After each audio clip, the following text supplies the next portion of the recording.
So here we go, Nissan GQ Patrol TD42, just turbocharged. Certainly you can probably see from all the video posts we do that, you know, the 1HZ outnumbers the TDs in relation to turbo systems. We're still doing loads today, I guess, even 100 series Land Cruisers and all with the 1HZ. But the old GQ's getting old. They're still out there, and like this old one, we're still turbocharging them. Checking blow-by, checking a few things before we do the job, make sure everything's okay. It's certainly an old girl, and the customer also is respectful of the fact it's old. They've also got to be part of the picture and look after the vehicle. Change the oils regularly, do coolants, do all sorts of things and look after it.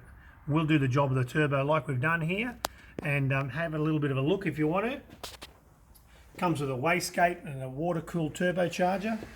With the Nissans, it comes with a new air cleaner lid system as well, so that you can actually rotate the air box around to the other side and still have everything, as we can see looking here, running down to your guard and of course onto your snorkel. So they really are an integral part of the engine when they're done, stainless steel braided lines and all. So if you're thinking about turbocharging your old diesel, yes, it can be done, and it can be done safely, but it's got to be done properly. And that's where we see all the problems come about. Crack cranks and all sorts of things guys squeal about. You shouldn't turbo a silver top one with a different rocker cover, the black top.